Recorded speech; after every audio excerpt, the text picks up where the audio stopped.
Assalamualaikum warahmatullahi wabarakatuh. Kami dari kelompok 3 ingin menjelaskan tentang kejadian yang ada di Jakarta. Banjir.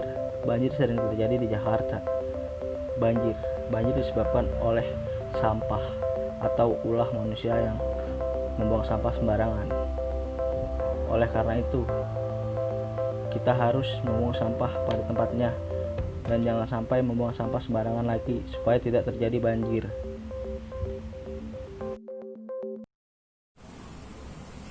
Macet. Apa sih penyebab macet di Jakarta? Karena kurangnya transportasi umum. Padahal sudah banyak banget seperti kereta dan minibus. Tapi itu semua tidak menutupi macet di Jakarta. Menurut data orang Jakarta, cuma 20% yang menggunakan transportasi umum. Pemerintah sudah memberlakukan ganjil genap untuk kendaraan. Tapi itu semua sama sekali tidak efektif. Dan macet pun juga menyebabkan polusi udara. Jakarta masuk peringkat 8 dari 89 kota besar di dunia yang mengalami polusi udara. Dan macet pun menjadi makanan setiap hari orang Jakarta. Kebakaran. Jakarta tidak pernah luput dari yang namanya kebakaran. Menurut detiknews.com, terdapat 503 kasus kebakaran yang terjadi di daerah Jakarta sepanjang 2020. Dari 503 kasus kebakaran tersebut, terdapat 10 orang korban jiwa dan 32 orang luka-luka. Lalu, apa sih penyebabnya sering terjadinya kebakaran di Jakarta? Dilansir dari wartakota.com, rata-rata penyebab kebakaran di daerah Jakarta disebabkan karena adanya korsleting arus listrik atau hubungan pendek arus listrik. Hal itu terjadi lantaran banyak masyarakat yang tidak memperhatikan usia kabel. Tragedi Bintaro kedua. Kecelakaan kereta api Bintaro kedua yang terjadi pada tanggal 9 Desember 2013 ketika sebuah kereta KRL menabrak sebuah truk tangki Pertamina yang membawa bahan bakar jenis premium sebanyak 24.000 liter di perlintasan kereta api Pondok Betung. Pada Senin pagi, kecelakaan ini terjadi karena truk menerobos palang pintu yang tidak berfungsi. Di kecelakaan ini, jumlah orang-orang yang tewas dan yang terkena luka adalah 7 orang tewas dan 73 orang luka-luka.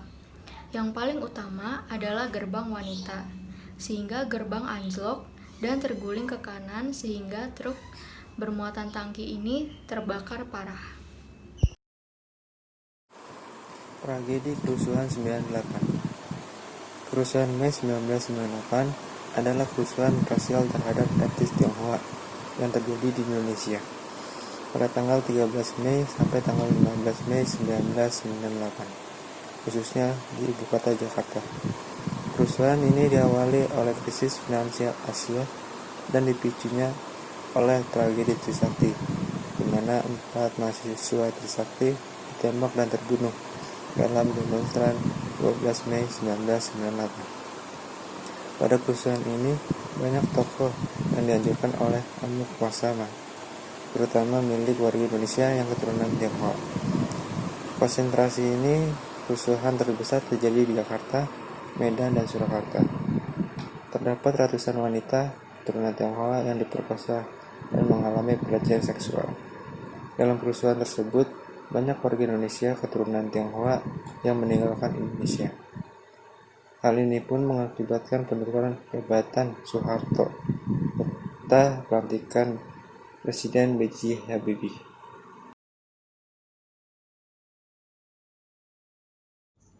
Peristiwa Tanjung Priok adalah peristiwa kerusuhan yang terjadi pada tanggal 12 September 1984 di Tanjung Priok, Jakarta, Indonesia, yang mengakibatkan sejumlah korban tewas dan luka-luka, serta sejumlah gedung rusak terbakar.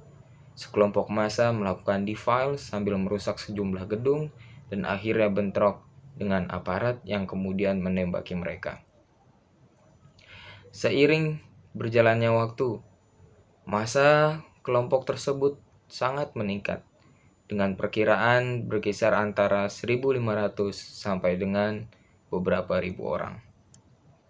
Sedikitnya 9 orang tewas terbakar dan kerusakan tersebut dan 24 orang tewas oleh tindak aparat. Terima kasih.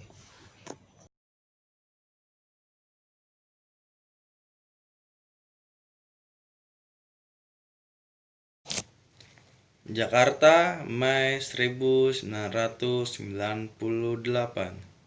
Telah terjadi kerusuhan massa disertai pembakaran gedung, penjarahan, dan pemerkosaan terhadap etnis Tionghoa. Kerusuhan rasial terhadap etnis Tionghoa terjadi pada tanggal 13 sampai 15 Mei 1998. Banyak wanita Tionghoa diperkosa, sebagian diperkosa ramai-ramai, dianiaya secara sadis, lalu dibunuh. Bahkan seorang relawan kemanusiaan pun menjadi korban pemerkosaan dan pembunuhan karena aktivitasnya. Lebih dari 150 etnis Tionghoa mengalami pelecehan dan pembunuhan. Dan hingga kini 22 tahun berlalu, kasus tak pernah terungkap dan tak pernah tertuntaskan. Lanjut kembali bersama saya, Muhammad Rehanat. Telah terjadi aksi demo tanggal 19 September 2019 di Jakarta tentang penolakan pembuatan RUU KUHP di gedung DPR RI Jalan Gatot Subroto, Jakarta. Aksi demo tersebut digelar oleh para mahasiswa dari berbagai universitas. Ribuan mahasiswa menolak akan pembuatan RUU KUHP oleh pemerintah, dikarenakan isi RUU KUHP tersebut terbilang tidak realistis untuk dijadikan sebagai perundang-undangan. Sudah lebih dari 6 jam mahasiswa bertahan di depan gedung DPR RI dan mengakibatkan sejumlah akses jalan menuju Gatot Subroto, Jakarta ditutup. Sekian dari saya, terima kasih, dan lanjut kepada rekan saya berikut.